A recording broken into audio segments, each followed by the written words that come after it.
Good day, everyone. We are the reporters who is tasked to report the topic, which is writing to investigate. The main purpose of our research is to inform action, to prove a theory, and contribute to developing knowledge in a field of study. It has become an important means to understand various issues and increase public awareness, and as a venue to love reading, writing, analyzing, and sharing valuable information. At the end of this report, the student should be able to first, examine sample thesis presentation in terms of content, delivery, and usefulness of our research. Second, distinguish among parts of our research report. Third, collaboratively plan and perform a research. And lastly, report findings and results of research to class. So what is investigation?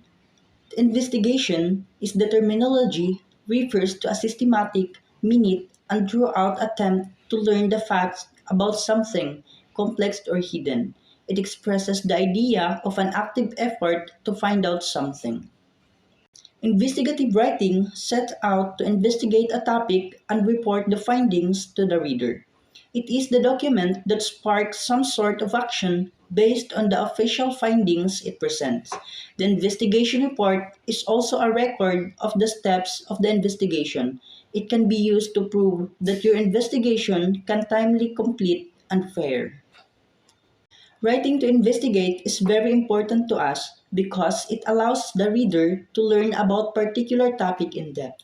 This type of writing often contains new information that can help people understand a situation better. In addition, investigative writing can help shed light on important issues and help people make informed decisions. This is the reason why writing to investigate is very important. It because this document contains evidence you gathered during your investigation. This written record can be used in court or later reviewed during the investigation.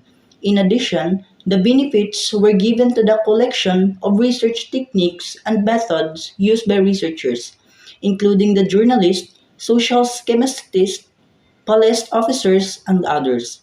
It is intended to unearth secret, hidden, or obscure information that can build more comprehensive picture of the issue under the investigation. What is research?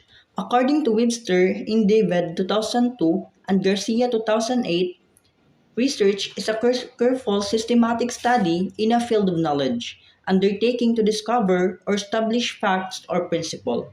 While according to Javier 2004, research is a finding new truths about a specific discipline. According to David 2002, it is a systematic process of collecting and analyzing data to find an answer to a question or a solution to the problem to validate test existing theory. A process that follows systematic procedures, ask appropriate questions, and use reliable and valid instruments. According to Keaton 2006, it is the collection of data in a rigorously controlled situation of the purpose of prediction and explanation. These are the criteria observed by the researchers. Second is the precision, the exactness or the accuracy of the text. Third is the replicability. It is a faithful copy of something, an accurate reproduction of an object. Or it is a faithful copy of artwork, a scrupulous copy of an artwork of art, especially one made, authorized, or supervised by the original artist. Fourth is the validity. Validity is classified into two, which is the effective and justifiable, which under the effective, it brings out the result or ends of its needed. Justifiable, it is the reasonable in the circumstances. Fifth is the reliability or the reliable, trustworthy, able to be relied on. Sixth is being systematic. It is classified into three, which is done methodologically, well organized, based on systems. Done methodologically, carried out in a methodological and organized manner. Well organized is the habitually using a method or system of organization. Based on system is constituting based on or resembling a system. So, what are the characteristics of a research? Number one, it is a gathered knowledge from primary and secondary source. It is not fabricated nor restatement. So, these are the good examples that we considered as the primary sources: letters, correspondences, diaries, memoirs, autobiographies, official or research topics, patents and designs, empirical research, and articles. The example of secondary sources are academic journal articles, books, and documentaries.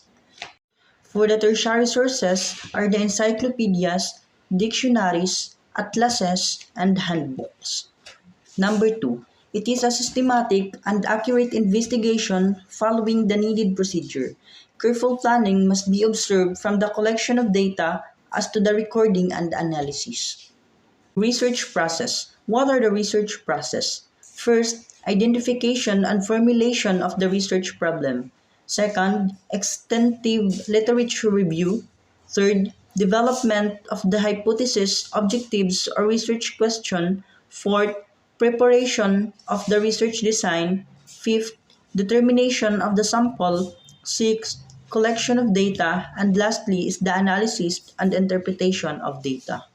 Number three, it is the logical and objectives. The researchers have to eliminate personal feelings and preferences. Number four, it is patiently done. The researcher exerts effort to come up with a logical information and sound conclusion.